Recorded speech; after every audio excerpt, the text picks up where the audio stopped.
What's going on? My name is Richard Brewart Jr. I'm a professional boxer, 7-0, 3 knockouts.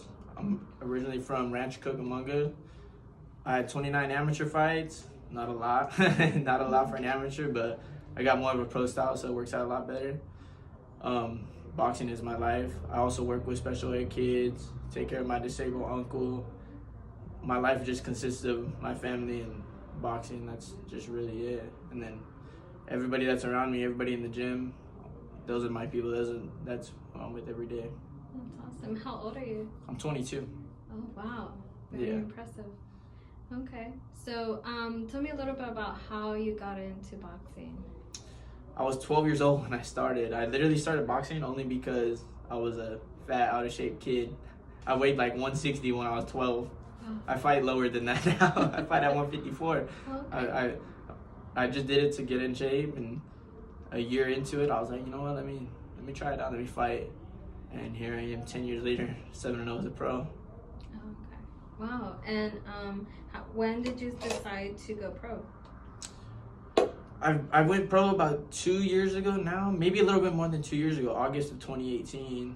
I fought about 13 or 14 times in the amateur. That was like the most I fought. It was literally in like a 6-month span. I won the Golden Gloves. I went to nationals. I fought the top ranked guy in nationals, and I got robbed. I dropped him in the first round. Second round was close, but the third round I outboxed him, and they favored the favorite guy. You know how the amateurs goes at times, especially when he was the winner of it the year before. So I did that, and then I fought at the SoCal State tournament, and I fought some guy from London in the finals, and Henry was just like, there's nothing I could do at this point from turning you pro anymore. Like, let's just turn pro. Like, I was just going through everybody, and then I beat everybody in California that year that was from this region up north. Anybody that came down, I was just going through at 152. Wow, that's incredible. So you were how old when you went pro? I was 20 when I turned pro. Okay. I just turned 20 like a couple months before. Okay. And how did that feel? There's no feeling like it, man. Turning pro, I was waiting for that. I've been working for it for a long time. And then the day that Henry told me, all right, let's make the jump, turn pro, it happened. I think it was August 25th. August 25th was my debut, and it was crazy. Everybody's like, oh, you're gonna be nervous. You're gonna be nothing at all. I had no nerves. It was just like, it was like a sensational feeling. Yeah, like it was just like the best feeling I've had. Walking out was like the best. Yeah. Seeing everybody there that's with me, it was like, yeah, this is a lot different, a lot better. That's awesome. And so, how do you see your career in boxing? Like, how far do you want to go? What weight class? Do you have an idea? Right now, I'm 154, but I'm only 22, and I'm getting bigger. When I first started training with Henry about 6 years ago, I used to walk around at 154. Now, obviously, I'm a lot bigger now. I walk around at 170, 175. So, I'm pretty sure in the next year or so, I'll probably be 160 maybe. Eventually. I'm still growing, so I don't know. I can't say where I'll end up at, but I know 160 will be a weight class that I'll probably end up at. Obviously, I want to be a world champ, one of the best pound for pound if I can. I'm gonna push for that. I want to make it number one. So you have always been with Henry? I've been with Henry now for about 6 years. I came to him when I was 16. I was in and out at other gyms. I went to like 2 other gyms before Henry, but I came to Henry, and that's where I've been since I was 16. Okay, pretty cool. And so you have a fight coming up. Yeah, November 1st. Okay, Thompson Boxing? Yes, I'm actually signed with Thompson, yeah. Oh, nice. Yeah. Okay. And how did that come about? I was supposed to fight back in April, and COVID happened. I was in the process of getting ready. COVID happened, I stopped it. We came back to the gym probably about a month and a half later, 2 months after everything started, settling down a little bit, and we were able to come back. It was just the pros that came back. I was supposed to fight July 26th, and then somebody had tested positive in the gym. So that fell out because I didn't have a trainer because we couldn't open the gym. So now I've just been getting ready, and then I finally got the call for November 1st, and now we're just in camp now. We start full camp on Monday. Awesome. And how did COVID affect your training? Did it completely stop, or did you continue? I did what I could at home. it's hard to train at home by yourself. It's not the same. Like, I did and I didn't. Like, I'm not gonna lie. Like, it's not that motivational. You know, you get tired, you get bored of doing the same thing because you don't do mitts at home. You're not sparring. You're not doing everything you want to do. It's just like, but I'm still working out at home as much as I can. Like, I tried to keep in much shape. So when I came back, I was able to spar right away. I've been sparring for a few weeks now. I'm back in shape now. Now we're getting in fight shape. And how does the camp look like? So this one's gonna be, well, technically, because I got the call a week or two ago. It's been like 7-8 weeks until the fight. So, but starting Monday, it will be 6 weeks from the camp. Man, I'm crazy when I'm in camp. I don't really go out too much. I'll go out here and there on the weekend just to get out. You know, keep the head clear. But Monday through Friday, gym. Saturday mornings, the gym also, actually. So Monday through Saturday. But this camp, we're going to do Tuesday, Thursdays, sparring. Every morning I come here, spar. Monday, Wednesday, Friday, we're here every morning, getting our pad work, everything, you know, the basics. Camp, camp's hard.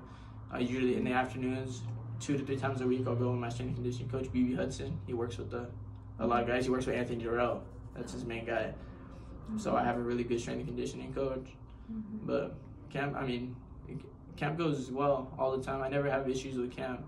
I had an injury one time in my hand, but that was the extent to it. I've always had pretty clear camps, no problems. Besides fights falling through, that'd be the only reason why. Okay. And what weight class are you fighting at? I fight at 154. Yeah. Okay. Yes, super welterweight. All right, awesome. And do you know anything about your opponent? I know a little bit. I know that he's 8-0. Okay.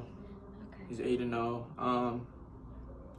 He's more of like he comes forward, but he's not.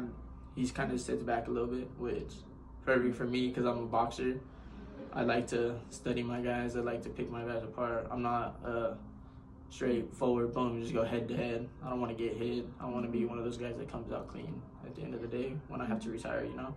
So it's going to be a technical fight. I don't see it going more than 3-4 rounds, honestly, because his style falls right into mine. Honestly, it's a perfect style for me. So it's going to be a great fight. Good. We look forward to it. So tell me a little bit about your special needs work. Yeah, so I take care of my uncle. I've taken care of my uncle since I was 14. He lives with me. He's disabled in a wheelchair. He was born with the disease. He can't walk. He's considered blind. So I do everything for him. I mean, he can eat himself and all that, but I make his food. I shower him every day. You name it, I do it for him. That's my life. He's the guy that's gonna be with me the rest of his life until he's the guy I do this for. Him, my parents, and my sister. And this is hopefully when I make it, first people I'm gonna take care of. That's good. And how long have you been doing that? How old? I'm 22 now, so 8 years now. Because I started when I was 14. So I've been doing that, and then I work for the school district also, special ed kids. But I'm also start doing campus security for the high schools. I just try to keep busy, you know. It's not boxing and whatever else I could do outside. I'm not one of those guys that just likes to sit at home and do nothing. I like to stay busy. I like to be active as much as I can. Right now it sucks because COVID, no schools are open, so that's off. But luckily I got a fight day, so now we're getting ready for a fight finally. So do you do ABA therapy? No. I just do like where I'm in the classroom with the kids. I'll work with the kids like an assistant, like an aide, and then take them wherever they need to go if they're at the school, making sure they need to do. If they have to take medications, I'll help them take their medications or stuff like that. That's what an aide does for. So that's what I do, and then my uncle, obviously, I'm full caregiver, for him. Awesome! Wow, you have an incredible story. So one thing that I want to know is, what would you tell the young future fighters, the ones that want to be in boxing, want to try it out, and also the amateurs who are looking up to you? What I can tell them is it's a great sport to learn. You don't have to fight. Not everybody has to fight, but for the guys that want to fight, work hard. There's no easy way out. There's no shortcuts. This is a sport that if you take a shortcut, it's not gonna work in your favor. You gotta make sure you grind as hard as you can and push through anything and everything you can. I know sometimes you get injured. Make sure you take care of yourself. Rest when you get injured. Don't be one of those fighters that, oh, I'm just gonna push through it and no, don't ever take care of it. Take care of yourself because your body matters. I mean, there's a lot to the sport that a lot of kids are gonna learn. I obviously I came from where they were at one point. There's a lot to it. I mean, the amateurs, you want to fight as much as you can. I only fought 29 fights, but in the 29 fights, I was elite, so I was fighting adults, and I was fighting open. So it was like I fought everybody in California, Southern California, Northern California. Fought guys from out of state. I fought a guy all the way from London. Came all the way from London, and I boxed the brakes off of him like it was easy fight, like it was nothing. But it's a journey. I mean, it's a good sport to learn. You learn a lot of self-confidence. You get confidence from it because you know you can take care of yourself. It teaches you patience, everything. It's a lot of kids come into boxing that are coming from the streets. I'm not one of them. My parents taking care of me since I was a kid, but I'm not one of those kids that because I was taken care of, I'm just gonna mooch off my parents. Like, no, I work for what I have. I make sure I'm doing what I need to do. Everybody needs to be like that. Whether you came from the streets or you didn't, everybody's the same. There's always a person that's been through a lot worse than you somewhere down the line, but you always want to work as hard as that person because that person is trying to take your spot. There's always somebody trying to be where you're at. So you got to work just as hard, if not harder. That's awesome. Okay. Any last words? I mean, I want to give a shout out to my parents. They've done a lot for me. I probably would not be here without them because let me tell you, this ain't an easy sport. They pushed me as long as my sister and my uncle. My uncle's a big part of this because once I make it, I'm gonna take care of him and make sure he's living the best life he can. I try to make sure he lives the best life he can now, but you know, it's not always easy with his issues. So, big shout out to my parents, my sponsors, my tattoo guy. His name's A.B. Alvarez. He's like a family member to me. He's a great guy. My meal prep sponsor, they're called Prep Life. Best food out. I've tried a bunch of food places, and let me tell you, this guy, he just opened a restaurant in Upland. It's like a Chipotle, but it's healthy food.